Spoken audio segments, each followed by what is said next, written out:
I planned a lavish Thanksgiving dinner for my parents and siblings, but not one of them came. They ditched me and held their own gathering instead. I sat there alone, eating through tears and shame, until my grandpa arrived, slipped an envelope into my hand, and what I found inside left me speechless. Have you ever felt like a puzzle piece that just doesn't fit, even in your own home? I spent 29 years trying to earn a love that was never truly mine, only to discover a heartbreaking truth on the loneliest Thanksgiving of my life. What if everything you thought you knew about your family was a lie? My name is Adam. I'm 29, and I work as a financial analyst in Omaha, Nebraska. You know, that quiet city tucked away in the Midwest, all endless cornfields and crisp autumn air. Most people would call it home. But for me, it's always felt borrowed. I grew up here in what I guess you'd call my foster family. But from day one, I was the puzzle piece that just wouldn't fit into their picture. I was adopted as an infant, barely 3 months old. My foster parents, Robert and Ellen, lived in this big, beautiful 2-story house in the suburbs. Green lawn, white picket fence, the whole picture-perfect dream. They had 2 biological kids, Eric, 2 years younger, and Hannah, 5 years my junior. On paper, I was part of it all. But in their hearts, I was a ghost, a faint shadow. Ellen, my foster mother, would sometimes tell me the story of my adoption, but only when she was annoyed. "We saved you from a worthless life," she'd say, her voice cold, implying I owed her the world. And it made me feel exactly that, an obligation. It wasn't just that my dark hair and blue eyes didn't match anyone else's. It was how they spoke about me. At parent-teacher conferences, Eric and Hannah were my son and my daughter. Me? Just, "This is Adam." Never "my son." The word felt too lavish for me. I remember being about 7, standing at a family Christmas party. Everyone laughing, taking photos by the tree. I tried to join, but Hannah, just a little girl, pushed me away. "You don't need to be here," she said. My foster mother just smiled, patted Hannah's head, and kept snapping pictures. I stood there, watching the lights, feeling like the whole world was celebrating, and I was just on the sidelines. I tried so hard to be seen. I was always at the top of my class, bringing home report cards, helping Ellen with chores, learning to fold laundry just how she liked it. But all I got were cold nods or a curt acknowledgement. I once overheard her telling my foster father, "He does it because he knows he has to. We gave him a home. He owes us." Those words, they cut like a knife into my little heart. I wasn't their son. I was an obligation. But there was one person, just one. My grandfather, Henry. He lived on a small farm 2 hours from Omaha, where the cornfields went on forever, and the stars sparkled like crazy. Every summer, I was sent to stay with him. Those were the only months I truly felt alive, truly loved. Grandpa never called me Adam in that dry, detached way. To him, I was kiddo or my dear boy. He taught me to fix cars, how to grow tomatoes. On quiet evenings, he'd strum folk tunes on his old guitar, and I'd sing along, even though my voice was terrible. He saw me when I was 12, sitting on his porch swing, watching a fiery red sunset. I blurted out, "Grandpa, why don't Mom and Dad love me?" He stopped strumming, put his hand on my shoulder, his eyes, etched with time, looking deep into mine. "Adam," he said, his voice so warm, "you're the best thing that family doesn't know how to cherish. Don't let your kindness depend on how they treat you. You're worth so much more than that." Those words, they seared into my mind, a tiny flame in my darkest days. Another time, he took me to the field behind his farm. "Do you ever think about your real mother?" he asked out of nowhere. I was stunned. Ellen always said she was irresponsible. I shouldn't bother. But Grandpa's eyes, full of mystery, made my heart race. I don't know, I replied, trembling. I don't think she wanted me. Grandpa squeezed my hand. Never think that, Adam. There are stories you don't know yet, but one day it'll all make sense.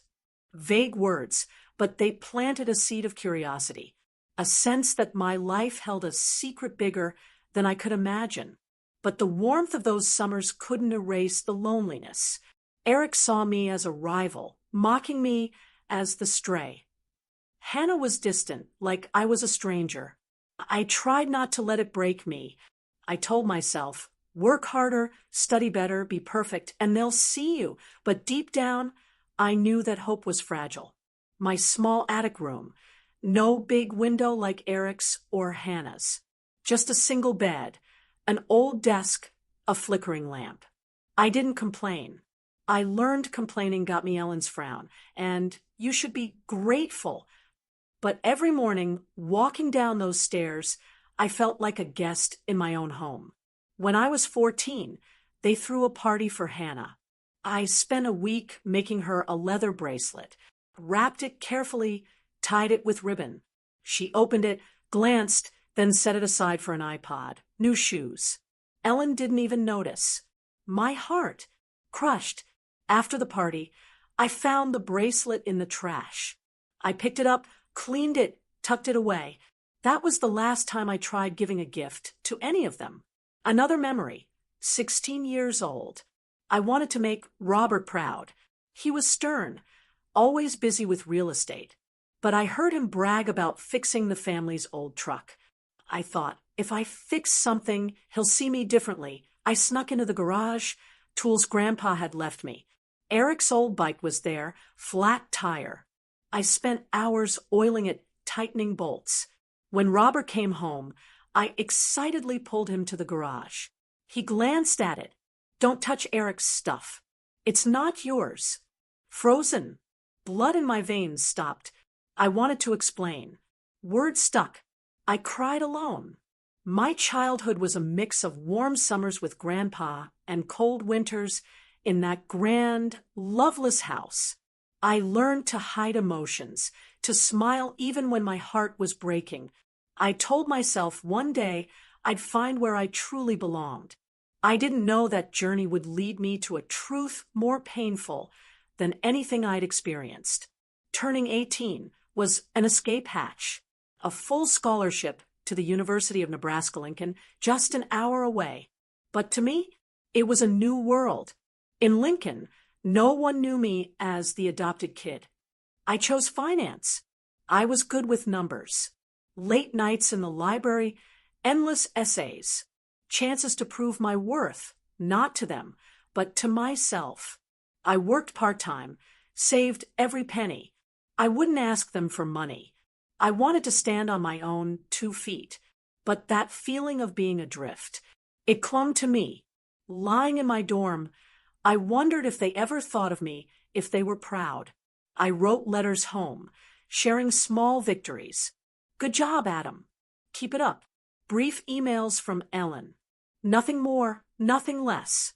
I saved them, a small comfort. Every summer, I went back to Grandpa's farm.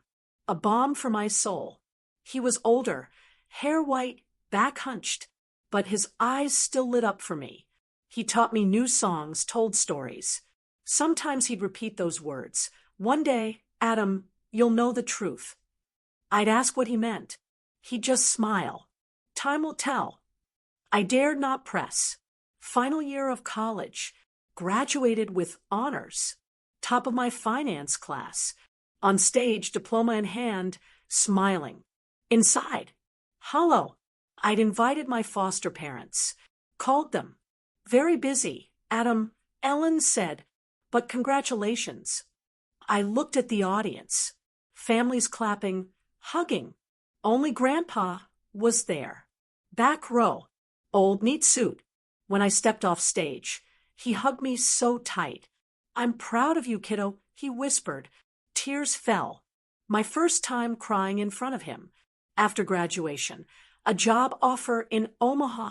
I returned. Not for them, For Grandpa, the years working in Omaha were about building my new self. Tireless. Iron Atom, they called me at work. They didn't know I went home to a small apartment, listened to Grandpa's folk songs, wondering if I was living right. My career stabilized. Income grew. I started sending money each month, not because they asked, but to repay them. Ellen would say, "Thank you, but you don't have to do that." Eric and Hannah, adults now, still leaned on them. Eric blew savings on gambling. Hannah obsessed with social media, funded by them. I didn't resent them. I just hoped they'd see me as family one day. 6 years later, I was promoted to lead analyst. Major milestone. Closer to my dream. But the void in my heart, still there. I longed for a family. Not that grand house, but a place I truly belonged. Then an idea. Thanksgiving dinner. A time for family. For thanks. If I hosted a perfect dinner, invited everyone, maybe they'd see me as more than just the adopted kid. Maybe this time, warmer eyes. Weeks of prep. Upscale restaurant. White silk candlelight. Reserved a table for 6. Foster parents, Eric, Hannah, Grandpa, me. Hand-wrote invitations, gold ink. "Dear Mom, hope you'll come." Personal text to Eric and Hannah. Called Robert. "Looking forward to seeing everyone." "I'll check my schedule," he said, flat. I didn't let it discourage me. Pre-ordered the food. Roast turkey, mashed potatoes, pumpkin pie. A flame of hope burned brightly. Maybe this time, my heart trembled. Thanksgiving Day. My small apartment, adjusting my tie, smoothing my navy suit. I looked into the mirror. Those deep blue eyes. Ellen once said, "Don't look like anyone else's." Asterisk today will be different. Today, they'll see me. Asterisk, I arrived early. 5 p.m. Sunset painting Omaha gold. The manager led me to the table. It was perfect. Crisp white cloth, 6 gleaming place settings, soft candlelight. "Your family must be a lively bunch." The waitress smiled. I nodded, hiding the anxiety. "Yeah, I hope so." Sat down. 6 p.m. Appointed time. The restaurant filled. Laughter, chatter. Checked my phone. No messages. They're on their way. I reassured myself. Heart pounding. I texted Hannah. "Are you here yet?" "I'm waiting." No reply. Called Eric. Rang endlessly. Voicemail. "Hey, Eric, I'm at the restaurant. Is everyone coming soon?" I forced calm. 6:30 p.m. A burning sensation at the back of my neck. Tables full. The family next door laughing. An elderly couple holding hands. My table. Empty. 6 chairs. Mocking me. I called Ellen. Hands trembling. 5 rings. "Adam," her voice cut like ice. "Your father's not feeling well. We've already eaten here. You'll manage, right?" In the background, Hannah's laughter, dishes clinking, Eric talking football. They were home. Together. As if I'd never existed. "Yeah, I'll manage," I replied, voice catching. Hung up. Phone on table. Flickering candles. Light reflected, but no warmth. The whole world celebrating. I was left behind. Again, I called the waitress over. Small portion of turkey, mashed potatoes. "Just you tonight?" she asked, gentle pity. I nodded. Forced a smile. "Yeah, just me." Food arrived. Aroma made my stomach rumble. Every bite stuck in my throat. Empty chairs. I imagined them laughing, eating my chosen dishes without me. Tears welled. Bit my lip. Refused to let them fall. I'd cried enough. Stronger than this. But I wasn't strong. Just a 29-year-old man. Alone. Clinging to a shattered dream. What had I done wrong? Studied. Worked. Sent money. Planned this dinner. Why didn't they choose me? The turkey. It was cold. I felt like I was eating my own pain. The waitress passed, sympathy in her eyes. You okay? I nodded. Knew I wasn't. Never been okay. Reached for my phone. Grandpa, he would never abandon me. Before I dialed, the restaurant door opened. A gust of cold autumn air. Scent of fall. Looked up. My heart stopped. Grandpa, old wool coat, white hair, glinting. He scanned the room. His eyes landed on me. That familiar smile. Sorry I'm late, kiddo, he said, voice warm. He sat across from me, his frail hands grasping mine. Their warmth. It pulled me back from the abyss. Grandpa, I whispered, voice breaking. I thought you weren't coming either. He shook his head, his eyes filled with love and a trace of sadness. I'd never leave you alone, Adam. Never. He squeezed my hand. His voice turned serious. Adam, he said, looking straight into my eyes. Have you ever wondered why I've always loved you more than anyone else? Bolt of lightning. Speechless. Time stopped. Candles flickered. World shrank. Just me and Grandpa. This question. It carried a secret, a truth. Why, Grandpa? I asked, trembling. He took a deep breath. Adam, he began, low and deliberate.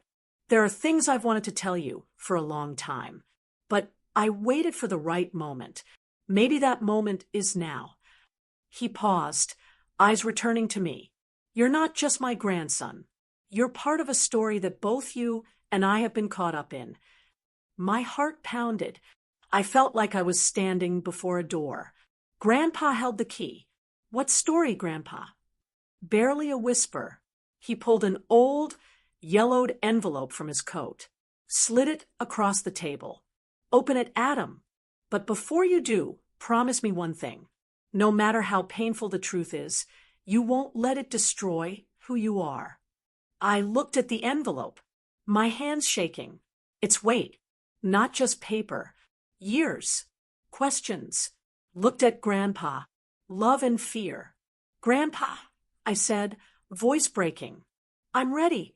He nodded slowly, his gaze piercing, looking back at years long gone. The restaurant buzzed. Laughter, conversation. For me, the world narrowed.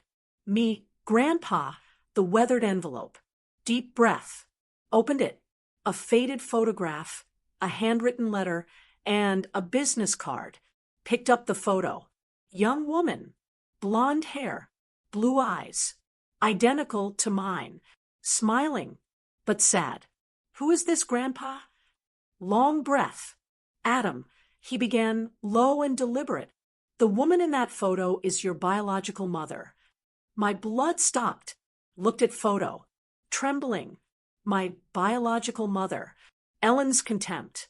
Irresponsible. Abandoned me. But this face. Not that kind of person. Fragile. Carrying pain. You need to know the truth, Grandpa continued. Heavy. But first, let me tell you the story from the beginning. He paused, looking out the window at the dim streetlights. Over 30 years ago, I drove for a wealthy family in Denver. Rich, powerful, full of drama. Clara, the woman in the photo, was the eldest daughter. Bright, beautiful heiress. But her heart belonged to a poor man. A wandering musician, David. Charming smile, big dreams. Her family saw him as a gold digger. Clara became pregnant. Family furious. Disowned her. Cut off contact. Alone. David abandoned her too. Realized he couldn't gain anything. Clara in despair. Homeless. With an unborn child. Clara came to me in her darkest days. Grandpa said, eyes clouding, kicked out by her parents. Living in a rundown apartment. Working part-time. I'd check on her. We grew close. She told me her dreams. Give her child a better life. Knew she couldn't. Not then. He paused, voice catching. When you were born, Clara begged me for help. She said she needed time to rebuild her life, to become a mother worthy of you. She asked me to take you in. My chest felt heavy. I looked at the photo, tried to picture this woman, my mother, in those lonely, painful days. So, what did you do? I whispered. Grandpa lowered his head, hands clenching. At the time, my son, your foster father, Robert and Ellen, had been married a few years, no children. I convinced them to adopt you, thought it was the best way to give you a home, a family. I was wrong. Eyes filled with regret. Didn't expect them to treat you that way. Thought they'd love you. But every time I saw them push you away, it broke my heart. I looked back at the photo. Didn't know what to feel. Anger? Pity? Emptiness? What about my real mother? I asked, faltering. Where did she go? Grandpa picked up the business card, handed it to me. Clara is a successful woman now. After leaving you, she left Denver, started over. College, career, entrepreneur in Seattle.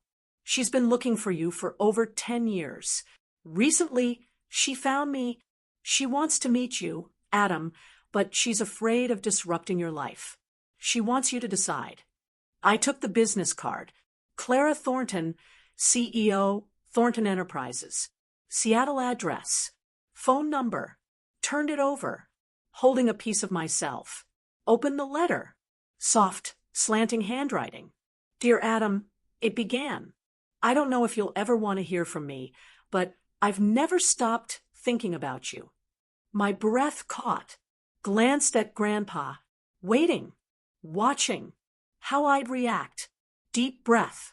Continued reading. I'm writing this letter, hoping that one day you'll read it. Though I'm not sure if you'll want to hear from me. I made the biggest mistake of my life leaving you. But please believe it wasn't because I didn't love you. You were my light. The only thing that a girl disowned by my family, abandoned by the man I loved. I had nothing but my love for you. But I knew I couldn't give you the life you deserved. Henry, your grandfather, was the only one who didn't turn his back on me. He promised to take care of you, and I trusted him. I left not because I wanted to forget you, but because I wanted to become a mother you could be proud of. I went to college, worked day and night, and now I've built a stable life. But not a single day has passed without me thinking of you, wondering how you're living, if you're happy. I've been searching for you for over 10 years. But every time I think about meeting you, I'm afraid. Afraid you'll resent me. Afraid I'll disrupt your life. If you're reading this letter, I only ask for a chance to explain, to say the apology I've held in my heart for 29 years. I don't expect you to forgive me right away, but I hope one day you'll understand. I love you, Adam. I always have. Your mother, Clara Thornton. I folded the letter, tears silently streaming. Didn't know why.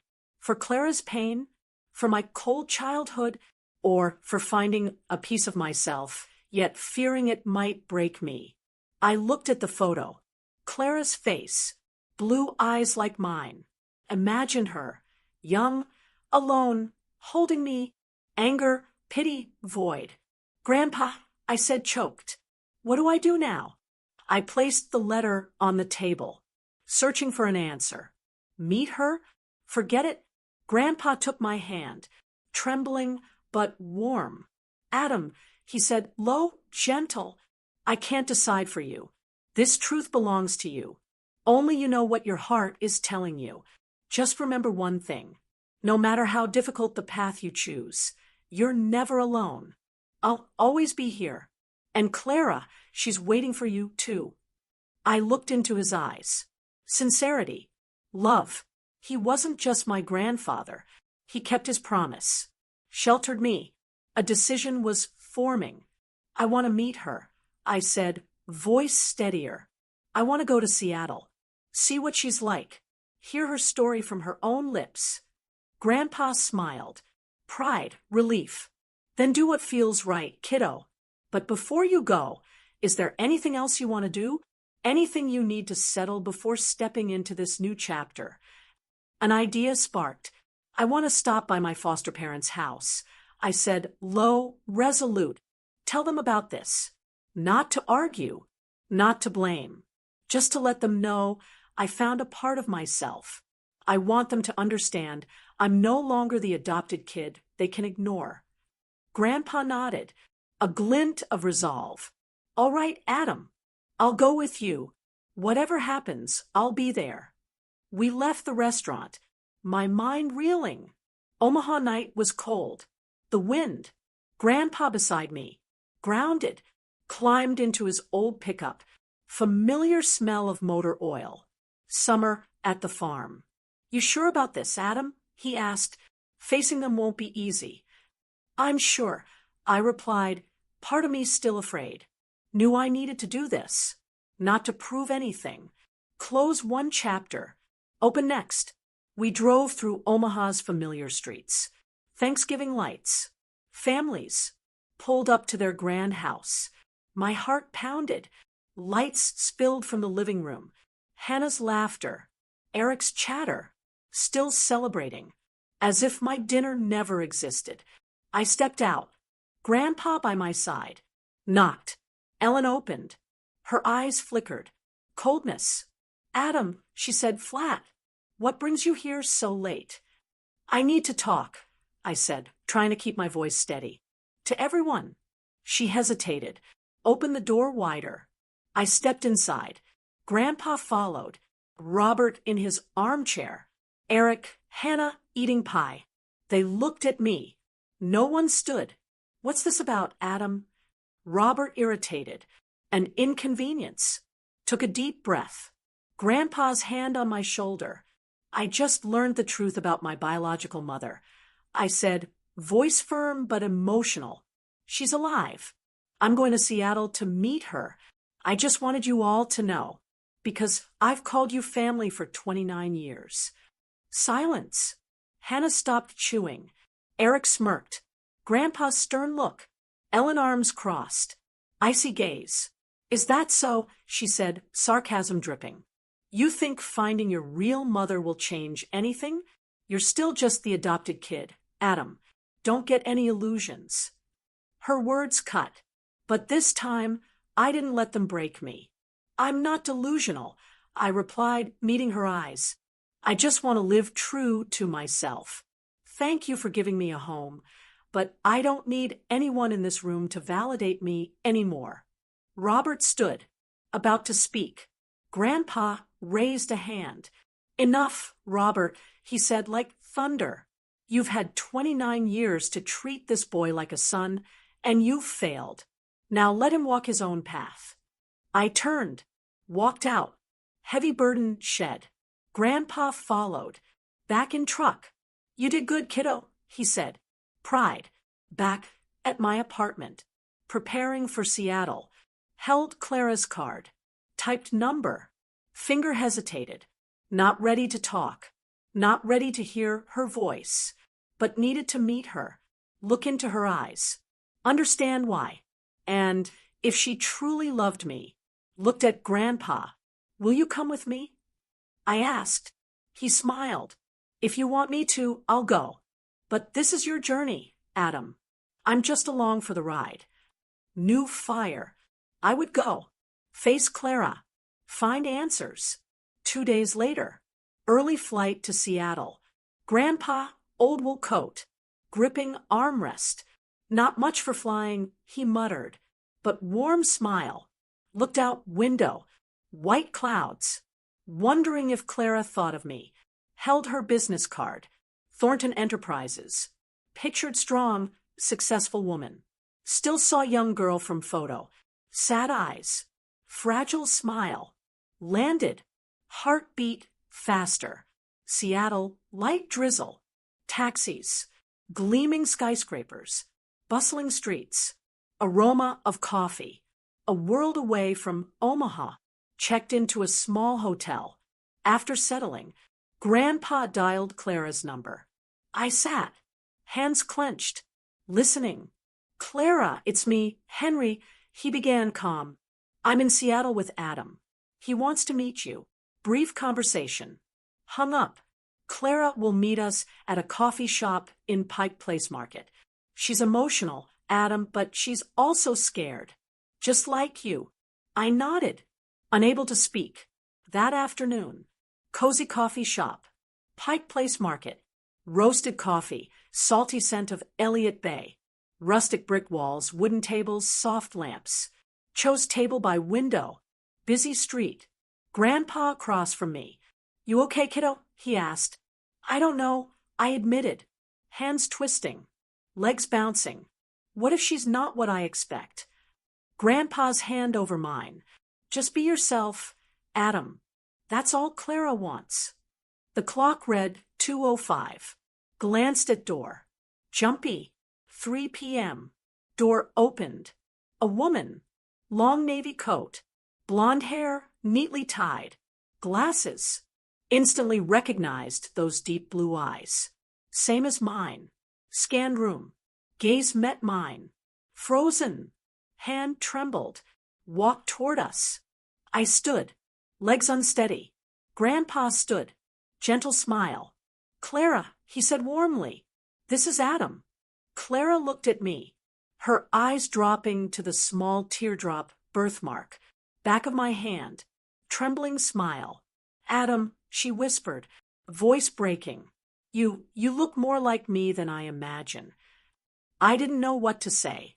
Stood there, staring. Woman who gave birth to me. No floods of tears. No explosive words. Just an awkward mix. As if we were both afraid to shatter the moment. Clara stepped forward, pulled me into a hug. Not tight. Trembling. Holding something fragile. Felt her warmth. Faint perfume. Strange sensation. I'd found a part of myself. She whispered. Voice choked. Can you forgive me for letting you grow up so alone? I didn't answer right away. Hugged her back. Time stood still. Years in Omaha, crying alone. Foster family pushed me away. I wanted to say I forgave her. Words stuck. Not because I didn't want to, but because I hadn't yet learned to forgive myself for letting pain define me. I let go, looked into her blue eyes, like mine, whispered, I'm here now, Mom. It was all I could manage. Clara smiled, trembling, hopeful. We sat down, Grandpa quietly by our side, a silent guardian. Coffee shop buzzed, chatter, roasted coffee, distant waves. My world revolved around her, woman who gave birth, left me, now trying to find her way back. How did you grow up? Clara asked, soft, eager. I want to know everything, if you're ready to share. I looked down at the coffee cup. Steam. Didn't know where to begin. Sum up 29 years. Pain. Loneliness. Warmth with Grandpa. Told her about Omaha. Grand, cold house. Tried to be perfect. Treated as obligation. Spoke of summers with Grandpa. Cars, tomatoes, folk tunes. Didn't mention nights. Crying. Bracelet in trash. Scars too deep. Not ready to expose. Clara listened. Hands gripping cup. Holding back emotions. When I mentioned Grandpa, she looked at him. Eyes filled with gratitude. Thank you, Henry, she said, trembling. Thank you for keeping your promise. Grandpa nodded, gentle but silent, giving us space. After our meeting, Clara invited us to her apartment, downtown Seattle, penthouse, high floor, glass windows, Puget Sound, elegant interior, oak floors, gray sofa, abstract paintings, compared to my cramped attic room, flickering lamp. Dreams never came true. Clara led us to the living room, poured tea. Adam, she began cautiously, I know I have no right to ask anything of you, but I want you to give me a chance to make things right. If you want, you can come here, live in Seattle. I can arrange a good position for you at Thornton Enterprises, or anything you want. I just want you to know that you always have a place here, with me. Her offer stunned me. part of me yearned to accept. New life, real family, no proving worth, but hesitated, spent life standing on my own, relying on no one, accepting Clara's help, felt like giving up something. Pride, fear of abandonment, looked at Grandpa, guidance, gentle smile, understood storm. What do you think, Adam? He asked. Deep breath, tangled thoughts. Thank you, Mom, I said, looking at Clara. But I don't want to start with the position you've set up for me. If I work at Thornton Enterprises, I want to start from the bottom. Like any other, I want to rise on my own. Not because I'm your son, but because I deserve it. Clara looked at me, eyes sparkling. Surprise. Pride. You're more like me than I thought, she said, smiling. All right, Adam. I respect your decision, but whatever you choose, I'll always be here. I nodded, weight lifted, choosing how to live, define myself, my right to do so. A few days later, Clara and I convinced Grandpa to move to Seattle. I'm getting old, Adam, he said, teasing, but eyes brightened. If you and Clara want a grumpy old man hanging around, I won't object. Clara laughed heartily. First time I'd seen her laugh so freely. Henry, there's always room for you, she said. And I think a small garden on the balcony would suit you perfectly. I smiled, pictured them. Modern penthouse, tomatoes, warmed my heart. Grandpa nurtured me, bridge, kept promise. I decided to stay at the penthouse with Grandpa for a while, close to him, learn about my mother. I applied to Thornton Enterprises, hired for entry level, not because Clara pulled strings. My resume stood out. First day, gleaming glass building, schoolboy, not afraid of rejection. Had Clara, Grandpa, myself.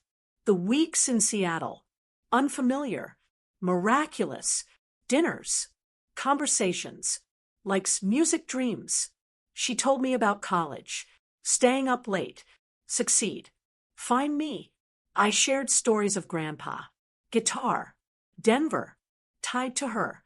Grandpa adapted, balcony, city lights, familiar folk tune. Clara joined in, soft, full of emotion. I watched them. My heart slowly filled, piece by piece. Healing wasn't easy. Some nights I lay awake. Foster family in Omaha. Ellen's cold words. Eric's smirks. Hannah's indifference. Pain. Wondered if they regretted.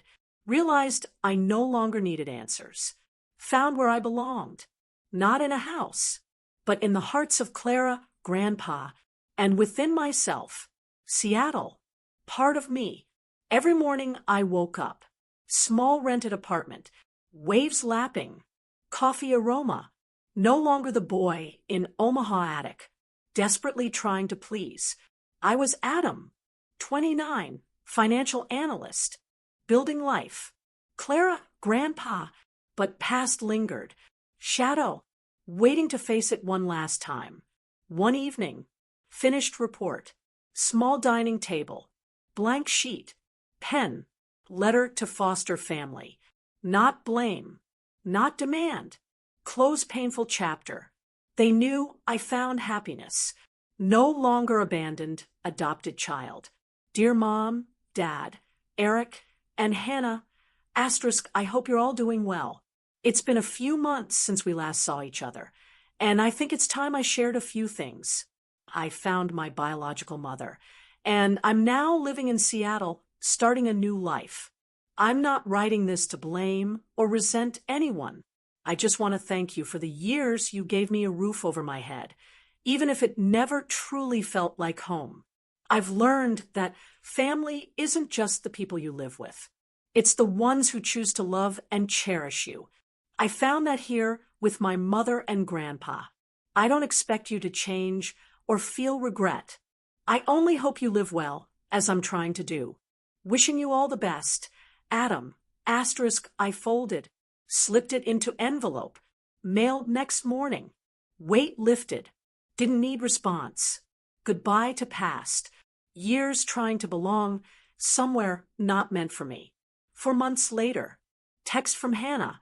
Unexpected. Lunch at Thornton Enterprises. Brief message. Hannah's tone different. Adam, Mom and Dad are struggling. Eric blew all their savings on gambling. Can you help? I stared at the text. Cold gust from Omaha. Eric reckless. Always. Leaning on them. Hannah, designer bags. Lavish trips. Funded by them. But this time, no obligation. Sent them money for years. Coldness in return. New life. New family. Didn't want to be pulled back. Showed text to Grandpa. Balcony. Watering tomatoes. Read it. Shook head. Stern. Adam, he said low, firm. You've done more than enough for them. They had their chance. Didn't take it. Don't let them drag you back. You deserve to live your own life. I nodded. Certainty in his words. A few weeks later, Grandpa called Robert. Made it clear. I was no longer responsible. I told them they have to face the consequences of what they've sown. He said, eyes glinting, they can't use you anymore. I didn't ask details. Knew Grandpa did what was necessary. Foster family, extravagant lifestyle, irresponsibility, financial ruin. Didn't feel guilty. Given enough time. Enough chances. Time to focus on my life. That fall. Small party. Clara's penthouse. 30th birthday. Unlike lonely Thanksgiving. Laughter. Warmth. Clara in kitchen. Arranging pumpkin pie. My favorite. Grandpa in armchair. Strumming folk tune. Joy. Colleagues from Thornton. Friends. Valued me. Not Clara's son. I stood in the middle. Watching. My heart swell. Clara approached. Hand on shoulder. Happy birthday, son, she said soft. First time hearing son from a mother without pain. I smiled. Hugged her. Whispered. Thank you, Mom, for finding me. Party ended. Balcony. Seattle's twinkling lights. Grandpa joined. How do you feel, kiddo? He asked. Free, I replied, steady. For the first time in my life, I know where I belong. Looking back, life isn't about seeking validation. Finding value in yourself. Thought foster family would give me a home. Tried hard enough, they'd love me. Wrong. Love can't be forced. Family isn't just people you live with. Ones who choose to stand by you. No matter who you are. Advice. Lost. Searching. Don't be afraid to face past. Painful. Truth hurts. Also sets you free. Trust in worth. Seek out those who value you. Not what you do. Forgive. Not just others. Yourself. Strong enough to weather storms. Life unfolding. Don't know future. Work at Thornton. Leader like Clara. New dreams. Forgive Clara. Foster family. Lonely years. But for now, no longer abandoned child. I'm Adam, and I found myself. This message isn't just for those who've been rejected, but for anyone searching for meaning in life. I've learned you don't need to be perfect to be loved, and you don't need to hold on to pain forever. Let go. Move forward. Believe you're worthy of a place to call home. Have you ever felt like you didn't belong, or discovered a surprising truth about your family? How did you find your place in the world? Share your stories in the comments below. If this resonated with you, hit that like button and subscribe for more real-life lessons. Thank you for listening.